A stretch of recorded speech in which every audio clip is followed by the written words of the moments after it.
Dunia ini hanyalah ruang ujian, ruang cobaan yang berisi berbagai persoalan yang harus kita selesaikan.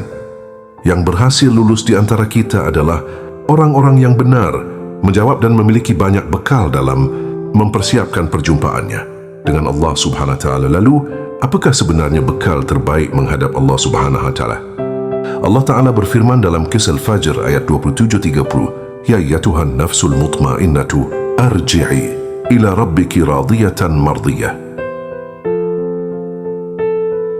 Fadkhuli fi ibdi, wadkhuli jannati. Hai jiwa yang tenang, kembalilah kepada Tuhanmu dengan hati yang puas lagi diridainya.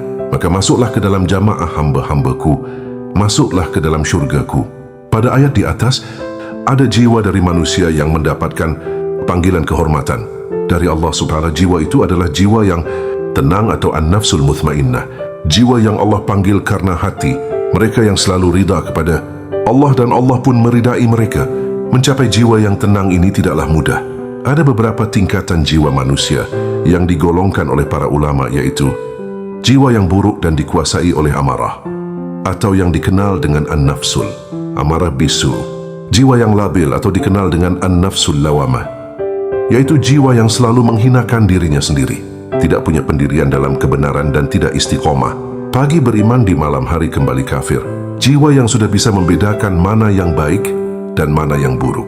Jiwa ini dikenal sebagai an-nafsul mulhimah atau an-nafsul malhamah, yaitu jiwa yang sudah bisa membedakan mana yang fujur, buruk, dan mana yang takwa.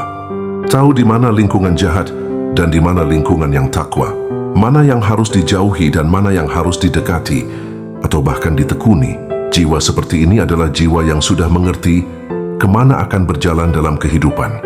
Tingkat selanjutnya barulah yang disebut sebagai an-nafsul mutmainnah, yaitu jiwa yang pada hari kiamat tenang batin dan jiwanya. Tidak ada rasa takut dan tenang menghadapi berbagai kejadian di yaumul hisab yang mengerikan, karena imannya yang lurus dan amalannya yang saleh sesuai dengan tuntunan Rasulnya. Ini adalah 4 level jiwa yang harus kita bina setiap waktu, agar bila masih di bawah, bisa naik ke peringkat yang lebih tinggi. Dan bila sudah berada dalam kategori jiwa yang tenang, bisa tetap bertahan hingga ajal menjemput. Ini adalah pembinaan sumber daya manusia, SDM, yang seharusnya kita lakukan. Bukan pembinaan yang melulu berorientasi kepada dunia yang semu. Dunia yang fana ini, yang kelak akan musnah. Orang-orang yang berhasil membina jiwa mereka hingga sampai pada level an-nafsul mutmainnah adalah jiwa yang telah menerima nikmat karena yakin dan percaya kepada pemberian Allah Subhanahu wa Ta'ala. Saat mereka masih di dunia, mereka juga percaya dengan rahmat-rahmat yang Allah Ta'ala berikan. Hidup di dunia ini sejatinya akan menjadi sederhana dan tenang untuk dijalani bila kita meyakini 3 hal. Ada perintah yang harus dijalankan, ada larangan yang harus ditinggalkan, dan ada takdir yang harus diridai. Karena itu sangat penting untuk meyakini bahwa hidup ini hanya menjalani perintah Allah Subhanahu wa Ta'ala, menjauhi setiap larangannya dan ridha terhadap semua takdir-takdirnya, baik atau buruk. Tugas kita hanyalah mengikutinya saja.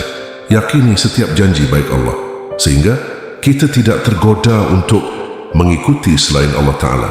Setiap kali harus berhadapan dengan kenyataan yang tidak sesuai harapan, kita pun masih memiliki pegangan bahwa janji baik Allah pasti akan terwujud, meski waktunya tidaklah datang seperti yang kita harapkan.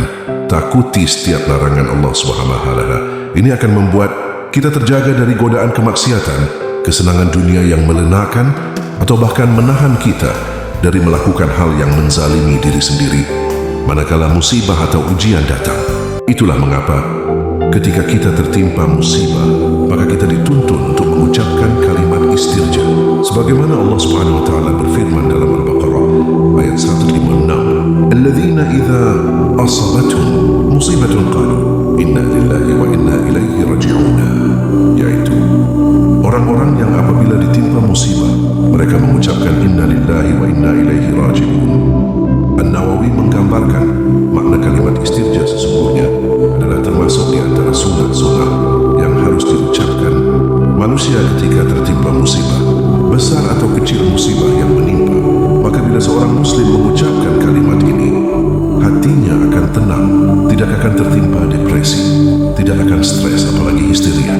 Semua karena hatinya sudah tahu betul bahwa apapun yang ada padanya adalah milik Allah Ta'ala. Maka semuanya akan kembali kepada Allah, pemiliknya. Aku yakin, aku percaya bahwa kami sesungguhnya akan kembali kepada Allah.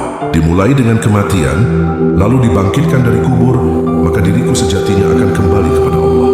Karena itu, ku serahkan diri dan pasrah terhadap apapun, hingga segalanya akan kembali kepada Allah. Inilah prosedur seorang muslim menghadapi musibah.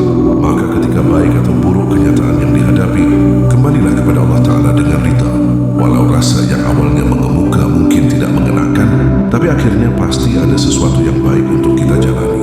Menurut Abdul Qadir Jailani dalam kitabnya, di balik setiap musibah adalah momen kebangkitan ruh dan hidupnya, ruh dari tidur panjangnya, menuju kebenaran dan kekuatan.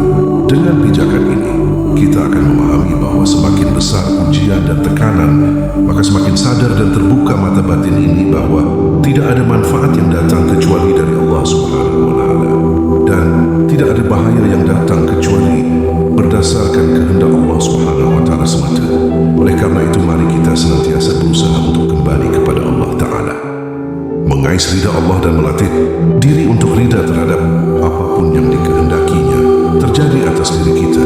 Inilah yang disebut sebagai orang-orang yang dikaruniai mardiyah, yaitu mereka yang telah berada dalam naungan ridha Allah Ta'ala.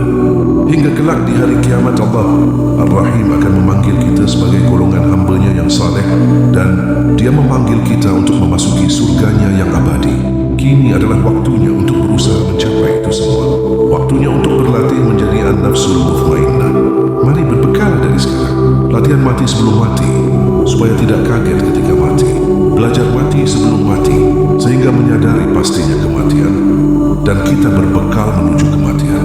Dan matilah sebelum mati, sehingga kita tidak terlalu bersedih ditinggal yang mati, dan belajar menjadi lebih saleh dari kematian.